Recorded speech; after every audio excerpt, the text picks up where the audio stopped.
All right, welcome back. Video number 2. This has to do with the concepts that make up DBT and some of the crucial components of it. So let's dive in. The first one being therapeutic relationship and validation being some of the core components. Marsha Linehan, from the very beginning, spoke about different levels of validation. Validation is critical, as I mentioned in the first video. It's one of the very first components of the theory of change. Clinicians really need to be validating of the client's experience. Once again, to reiterate, validating doesn't mean that you have to agree with the client's interpretation of what they're going through or condone the behaviors, but it does mean to attempt to understand them and say, hey, what you're saying is valid to you, and can we begin to look at it through a different lens. So one of the first levels of validation Linehan speaks about is really being present with the client, staying with them, observing, taking an interest in them, but really being present, not being distracted. Number 2 is an accurate reflection. So really attempting to not only be present, but also pay attention to the mood, pay attention to what the client is giving you as far as their affect and their behaviors, and being able to reflect that accurately back to them, which leads to number 3, this idea of checking in with the client, being able to read where they're at and what they're going through emotionally, maybe even cognitively, behaviorally, and then attempting to run it by the client to kind of guess and see if you're reading that correctly. So to essentially always be congruent or always be aligned with the client as far as what they're going through, and not simply assume that you know what they're going through. Number 4, this is an important part of validation, is understanding that many of the clients who are great candidates and DBT might fit them very well are those who have had a history of trauma, PTSD, or other mental health conditions that really have a lot of emotion involved, or emotion dysregulation that really impact the client's life. So trying to understand the person's history and what they've gone through is a critical part of validation. Also the biology component, knowing that many of these clients really are predisposed or have been predisposed because of genetics or maybe other physical conditions, that they simply are different than other clients, and so they may struggle to regulate emotions because of biology and physiological factors. Number 5, being able to normalize and recognize emotional reactions that anyone would have. So part of validation is to kind of appropriately use personal disclosure to say, hey, even if I were in your situation, I also would have feelings of anger, frustration, things like that. And so normalizing is a big part of DBT. And then finally, radical genuineness. So really, that therapeutic alliance is critical. This goes back to Rogerian type of therapy of client-centered, person-centered, and really just taking an interest, a genuine interest in the client, and you also being genuine as a clinician, and really kind of being yourself and establishing that a more egalitarian relationship in the therapy. Even though DBT therapists have a lot and do a lot of psychoeducation, it's doing it in a way that also makes the client feel that they're heavily involved, and you still maintain that relationship with them, that you're very genuine and accepting and have that positive regard for them. So what is a dialectic? This is the question of all time. And most people ask it. They hear DBT, they hear even dialectical behavioral therapy, but trying to explain a dialectic, that's another story. So Marsha Linehan, the creator of DBT, talks about a dialectic being a synthesis or integration of opposites, or seeming opposites. And that's the thing about dialectics, or a dialectic, is seeing that they can be very opposite, but they also can be very much synthesized or brought together to serve a purpose. So they're two opposing things that can be true at once, and we'll go into examples in a minute. One of them, in this case, the overarching dialectic for DBT is acceptance and change. So knowing that there are certain elements of life in the same situation that we need to accept, and there are certain elements that we can change of the same situation, same or similar circumstances, or even intrapersonal within ourselves. Certain things we can accept and need to accept, and there are things that we can change at the same time. It really is all about the and. So dialectics are two sides of the same coin connected by the phrase or the word and. So let me give you some examples of a dialectic that can be used in DBT or kind of in daily living. So number one here, the first one, I'm doing the best I can and I want to be doing better. So a lot of folks, a lot of clients, and maybe even ourselves, sometimes we think of those in mutually exclusive terms. It's almost like I'm doing my best, and then that's where we kind of close the door. Or I need to be doing better. I need to kind of be perfectionist, and we don't accept that we're actually doing probably our best at the time. So dialectics actually bring those together and help the client and help individuals to realize that, yeah, you can actually hold those two things at the same time. You want to do your best, and you want to be better. And that can be a synthesized statement. Here's another one. An emotion can be valid and not helpful. So you can be, in your car driving, and you can be angry that you were just cut off and it almost caused an accident. That is a valid emotion. However, to maintain that emotion and then want to go and chase down that person can also be not helpful. So the emotion can be valid, legitimate, and not helpful at the same time if you begin to react out of it. You can strongly believe in a thought, although the thought may not be true. So you can have a thought of I'm a failure and also know and come to realize that the thought is not or may not be true. So having a thought and the thought not being true can be two sides of the same coin there.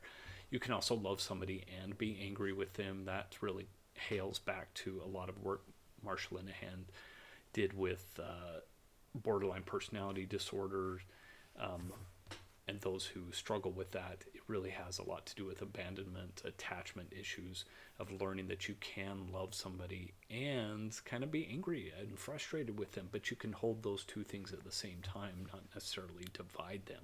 You either love them or you hate them.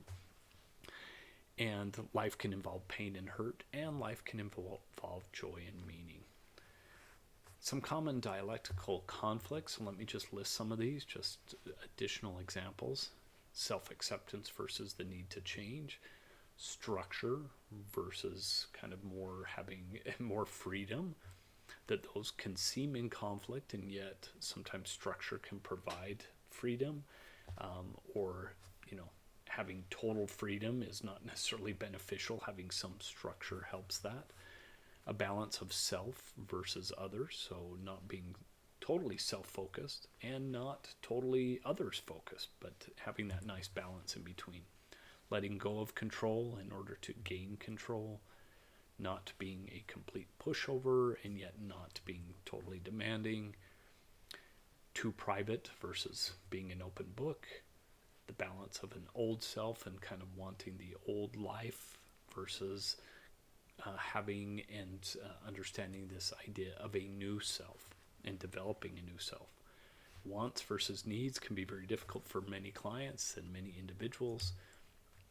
Desiring perfection versus and knowing that you're human and imperfect. So can those dialectical conflicts be synthesized?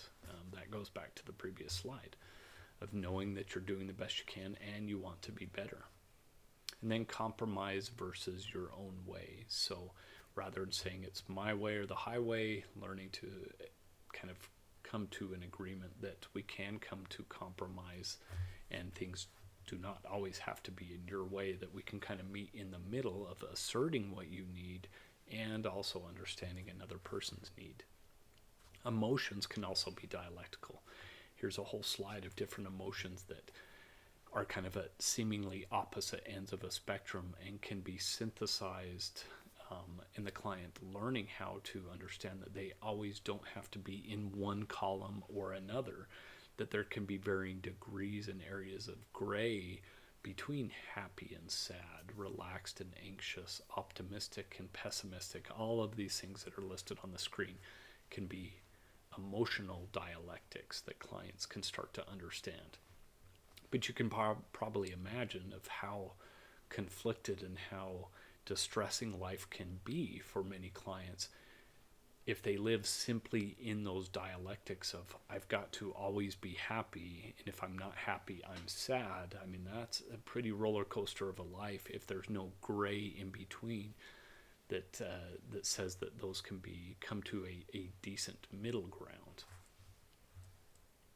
Here's a slide on the dialectical view. These are just kind of some words that go along with dialectic. Again, as has been stated, this idea of finding the gray or the shades of gray between black and white. Also knowing that reality isn't static. So a lot of clients want to kind of have a certain moment and keep that feeling and somehow kind of believe that they can somehow maintain that emotion into the future, and that actually ends up causing much of the tension and frustration, is that reality isn't static. That accepting that even emotions change, people change, circumstances change, but getting the mind to begin to accept that change is part of nature, is part of life. Let's see what else in this slide, that there's wisdom, within every truth there's also kind of its opposite as well, that things are interrelated. Okay, learning to check the facts. So a big part of DBT also, and this gets back to kind of second wave CBT, is this idea that you can have your own experience. Here on the left, the green kind of oval, you can have your experience, but you can't necessarily just have your own facts. That kind of facts are facts and you have your own experience. What happens though is with DBT and with cognitive behavioral therapy and theory in general, is understanding that your experience, what ends up creating a lot of kind of the issues that many clients and individuals face in life, is when those perceptions become judgmental and they begin to interpret the facts and place judgments on those facts, or they ignore the facts and merely their emotional interpretation of the situation is considered fact. And that's where a lot of people get kind of into trouble. Is there's one thing to have your own experience, it's another thing to now judge the experience and place judgments such as good and bad, should or shouldn't, instead of using language such as, well, this is probably not helpful, or this is helpful. So this is an important concept in DBT, is understanding and knowing how you're interpreting situations and how you're judging situations, as opposed to this more mindful approach of non-judgmental observation and looking at facts rather than interpretation of facts. Here's the 4 skill modules of DBT. As was mentioned in the first video, this is how DBT approach is part of the theory of change. So as clients begin to learn acceptance skills, which include mindfulness and distress tolerance, mindfulness being really focusing on accepting and being present in the current moment. Also, distress tolerance has to do with acceptance. It's being able to understand that they can sit in the situation and tolerate what is feelings of distress, and yet learning to stay present, and that they don't have to escape what is considered negative emotions. They can learn how to cope with those, and striving to increase their tolerance. So that's kind of the acceptance side of DBT. The change side has to do with emotional regulation. So when they are pursuing change, it's learning how to implement skills in the midst of change to regulate their emotions and manage these emotions. So the change portion is emotional regulation, and also interpersonal effectiveness takes kind of these change skills. So If you want to improve an interpersonal relationship, it's going to require you to put in an effort. So interpersonal effectiveness really deals with communication skills, being assertive, learning how to accept others and compromise, while also maintaining self-respect and learning how to accept not only other person's points of view, but maintaining your own values. So there we go. Those are the 4 skill modules of DBT. Now here's the DBT kind of cheat sheet that breaks down a lot of the acronyms and skills that are involved in DBT. As you can see, each one of the modules, such as mindfulness, there on the left-hand column, deals with skills, the how skills and what skills. The distress tolerance module deals with what's called accepts skills and improve skills and tip skills. So that's distress tolerance, emotional regulation, has to do with what they call please skills and also build mastery skills. Then we get to interpersonal effectiveness, which is the dear man, the give and fast skills. That also has to do with problem solving. And then we have validation skills, setting goals, relapse prevention. These are all kind of additional things within a DBT. The validation really does go along with interpersonal effectiveness.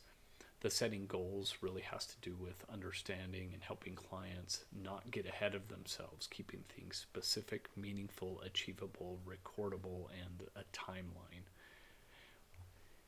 Moving down that column, behavioral chain analysis, we'll discuss this in the next video, really is a core DBT skill of getting clients to really understand their chains and chain analysis.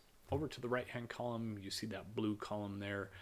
This gets back to some of the core concepts of DBT, learning to think dialectically, learning to come to a wise mind, so recognizing emotion and reason, and how to balance those into a wise and helpful decision, learning how to observe and just notice, also describing things, again, sticking just to the facts rather than interpretations.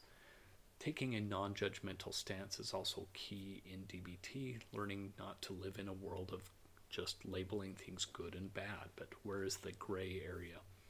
Also effectiveness, what works for that individual, keeping your eye on the prize, on the objective, and what works. And then finally, mindfulness, as was stated in the first video.